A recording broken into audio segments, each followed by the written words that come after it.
অংশগ্রহণ করবেন মাননীয় সদস্য জনাব গালিবুর রহমান শরীফ, ৭১ পাবনা ৪। আপনার নির্ধারিত সময় ৭ মিনিট। ধন্যবাদ মাননীয় স্পিকার। ২০২৪-২৫ অর্থ বছরে প্রস্তাবিত বাজেটের উপরে আমাকে আলোচনা করবার সুযোগ দেওয়ার জন্য আপনাকে আন্তরিকভাবে ধন্যবাদ জানাই। মাননীয় স্পিকার, আমি আমার বক্তব্যের শুরুতে পরম শ্রদ্ধাভরে স্মরণ করছি বাঙালি জাতির চিরন্তন প্রেরণার উৎস, সর্বকালের সর্বশ্রেষ্ঠ বাঙালি জাতির পিতা বঙ্গবন্ধু শেখ মুজিবুর রহমানকে।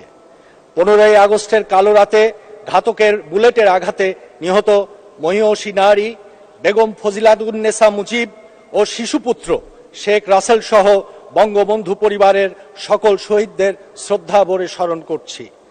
মাননীয় স্পিকার, জাতির পিতা বঙ্গবন্ধু শেখ মুজিবুর রহমানের সুযোগ্য উত্তরসূরি মাননীয় প্রধানমন্ত্রী শেখ হাসিনা 2008 সালে ঘোষিত ডিজিটাল বাংলাদেশ গঠনের ধারাবাহিকতায় স্মার্ট বাংলাদেশ উন্নয়ন দৃশ্যমান বাড়বে। এবার কর্মসংস্থান দর্শনকে কেন্দ্র করে 2024 সালে মাননীয় প্রধানমন্ত্রীর নেতৃত্বে আওয়ামী লীগ সরকার পঞ্চমবারের মতো জনগণের ঐতিহাসিক রায় নিয়ে সরকার গঠন করেছে।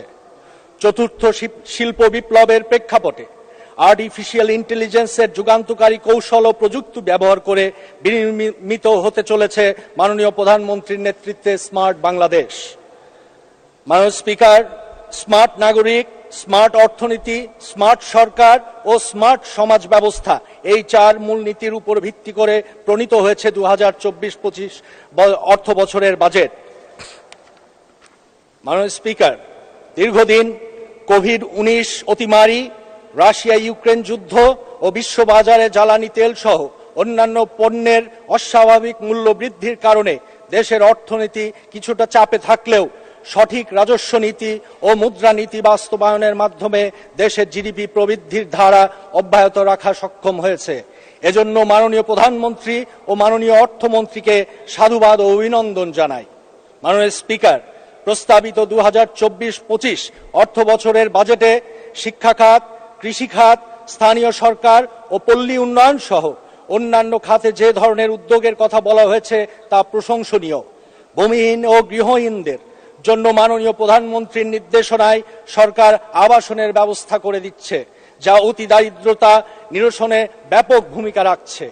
মাননীয় স্পিকার, বর্তমান সরকার উন্নয়ন দর্শন কিংবা রূপকল্প 2041 তথা স্মার্ট বাংলাদেশ বিনির্মাণ, যেখানে মাথাপিছু আয় হবে $12,500 মার্কিন, চরম দারিদ্র্যের হার নেমে আসবে শূন্যের কোঠায়, বাজেট ঘাটতি হবে 4 থেকে 5% মাঝে, ট্যাক্স জিডিপি অনুপাত হবে 20% উপর, কাঙ্ক্ষিত স্বপ্ন পূরণে অভ্যন্তরীণ সম্পদ সংগ্রহ তথা রাজস্ব আহরণের কোনো বিকল্প নেই।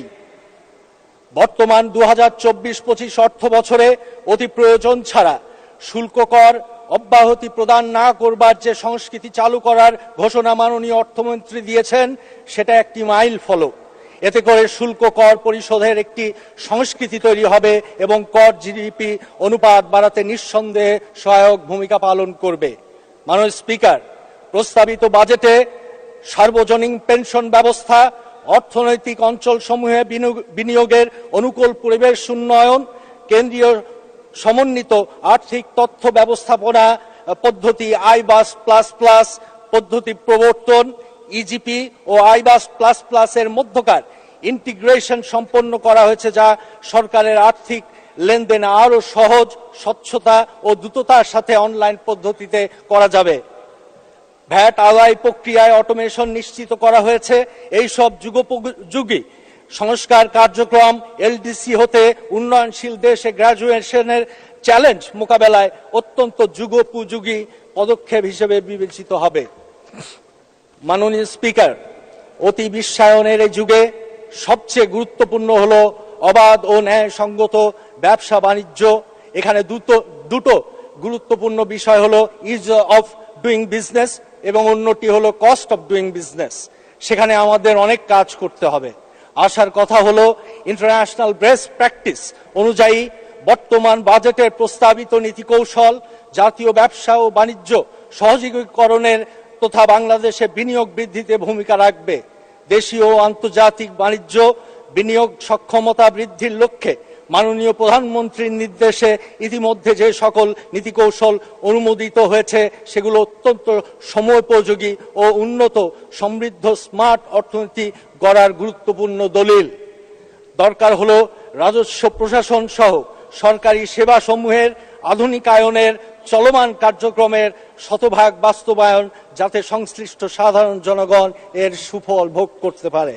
মাননীয় স্পিকার, প্রস্তাবিত বাজেটে দেশের অভ্যন্তরে শিল্প বিকাশের স্বার্থে এয়ার কন্ডিশনার ও refrigerator, switch, socket, electric motor ও মোটরসাইকেল শিল্প বিকাশের লক্ষ্যে আমদানি নিরুৎসাহিতকরণ সহ দেশীয় উৎপাদন কম্পিটিটিভ করার যে উদ্যোগ নেওয়া হয়েছে তা প্রশংসনীয় ও যথাযথ। মাননীয় প্রধানমন্ত্রী ঘোষিত মেড ইন বাংলাদেশ স্লোগানের আওতায় এবং দেশীয় প্রতিষ্ঠানকে সুসংগত করবার জন্য সেফগার্ড ডিউটি প্রবর্তন এবং অনুশীলন নিশ্চিত করা প্রয়োজন। মাননীয় প্রধানমন্ত্রীর দিক নির্দেশনায় ন্যাশনাল লজিস্টিক পলিসি গৃহীত হয়েছে, যা একটি যুগান্তকারী পদক্ষেপ। এতে করে বাংলাদেশ আরও কর্মচঞ্চল রাষ্ট্রে পরিণত হবে। মাননীয় স্পিকার, এ পর্যায়ে আমি তিনটি বিষয় নিয়ে আলোচনা করতে চাই। প্রথমত, প্রস্তাবিত বিভিন্ন ফলের জুস এর স্থানীয় উৎপাদন পর্যায়ে 15% যে ভ্যাট আরোপের প্রস্তাবনা পুনর্বিবেচনা করার জন্য মাননীয় অর্থমন্ত্রীর দৃষ্টি আকর্ষণ করছি। এ খাতে ভ্যাট বাড়ানো হলে স্থানীয়ভাবে ফলের জুস উৎপাদন নিরুৎসাহিত হবে এবং আমদানিকৃত বোতলজাত জুসের আমদানি আরও বৃদ্ধি পাবে, যা আমদানির ব্যয় বৃদ্ধি করবে। পরিশেষে স্থানীয় শিল্পের স্বার্থে পূর্বের 5% ভ্যাট বহাল রাখার প্রস্তাব করছি। মাননীয় স্পিকার, প্রস্তাবিত বাজেটে নানা ধরনের রেডিমেড গার্মেন্টস আমদানি 2 মিনিট বলবেন। সম্পূরক, ধন্যবাদ মাননীয় স্পিকার, পর্যায়ে সম্পূরক শুল্ক হ্রাস ও অন্যান্য ক্ষেত্রে তা প্রত্যাহারের প্রস্তাব করা হয়েছে। আমি মনে করি এতে করে বিদেশি পোশাক আমদানি আরও উৎসাহিত হবে। দেশের অভ্যন্তরীণ চাহিদা মেটানোর জন্য স্থানীয় যে পোশাক শিল্প গড়ে উঠেছে তা ক্ষতিগ্রস্ত হবার সম্ভাবনা রয়েছে। এক্ষেত্রে তৈরি পোশাক আমদানির ক্ষেত্রে পূর্বের সম্পূরক শুল্ক হার বহাল রাখা যায় কিনা সে বিষয়ে অর্থমন্ত্রীর দৃষ্টি আকর্ষণ করছি। মাননীয় স্পিকার, পরিশেষে আগামী প্রজন্মকে চতুর্থ বিপ্লবের প্রতিযোগিতায় উপযোগী করে তুলবার জন্য বর্তমান শিক্ষাক্ষেত্রে নতুন কারিকুলাম চালু করা হয়েছে। এর সফল বাস্তবায়নের জন্য প্রাথমিক এবং মাধ্যমিক বিদ্যালয়ে প্রয়োজনীয় শিক্ষক নিয়োগ, শিক্ষক প্রশিক্ষণ ও বিদ্যালয়গুলোতে শিক্ষা সরঞ্জাম সরবরাহের জন্য পর্যাপ্ত বরাদ্দ রাখার জন্য মাননীয় অর্থমন্ত্রীর দৃষ্টি আকর্ষণ করছি। মাননীয় স্পিকার, পরিশেষে আমি আমার নির্বাচনী আসনের দুটি বিষয় আমি উল্লেখ করতে চাই।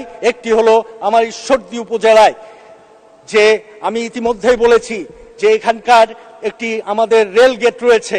এই রেল গেট দিয়ে ট্রেন যাতায়াতে মোট 34 বার গেট বন্ধ থাকে। 10-15 মিনিট রেল গেট বন্ধ থাকায় 6 ঘন্টা জনজীবন স্থবির হয়ে পড়ে। তাই অত্যন্ত এই গুরুত্বপূর্ণ রেল গেটের সমস্যা নিরসনের জন্য একটি ফ্লাইওভার অথবা আন্ডারপাস নির্মাণের জন্য আপনার মাধ্যমে সংশ্লিষ্ট মন্ত্রী মহোদয়কে অনুরোধ করছি। মাননীয় স্পিকার, আটঘরিয়ায় আমাদের আরেকটি উপজেলা। আটঘরিয়া দেশের মৎস্য ভান্ডার হিসেবে পরিচিত। মাছ চাষের সাফল্যের ধারাবাহিকতা বজায় রাখতে আটঘরিয়া উপজেলায় কোয়ালিটি সেন্টার এবং ফিশ ল্যান্ডিং সেন্টার নির্মাণের প্রস্তাব করছি। মাননীয় স্পিকার, পরিশেষে আমি একজন ভাষা সৈনিক ও বীর মুক্তিযোদ্ধার সন্তান হিসেবে দৃঢ় কণ্ঠে বলতে চাই, আমাদের মাননীয় প্রধানমন্ত্রী শেখ হাসিনার নেতৃত্বে 2041 সালের মধ্যে বাংলাদেশ একটি উন্নত ও স্মার্ট দেশে পরিণত হবে। আমি এই সাথে সবশেষে বলতে চাই, স্মার্ট বাংলাদেশ বিনির্মাণের লক্ষ্যে আমাদের যে প্রস্তাবিত বাজেট 2024-25 অর্থ বছরের বাজেট, এটি অত্যন্ত সময়োপযোগী। আমি এই বলে আমি আজকে আমার বক্তব্য শেষ করছি। ধন্যবাদ মাননীয় স্পিকার আমাকে সময় দেওয়ার জন্য। জয় বাংলা, জয় বঙ্গবন্ধু, জয় হোক জননেত্রী শেখ হাসিনা। ধন্যবাদ মাননীয় সদস্য, আপনাকে অসংখ্য ধন্যবাদ।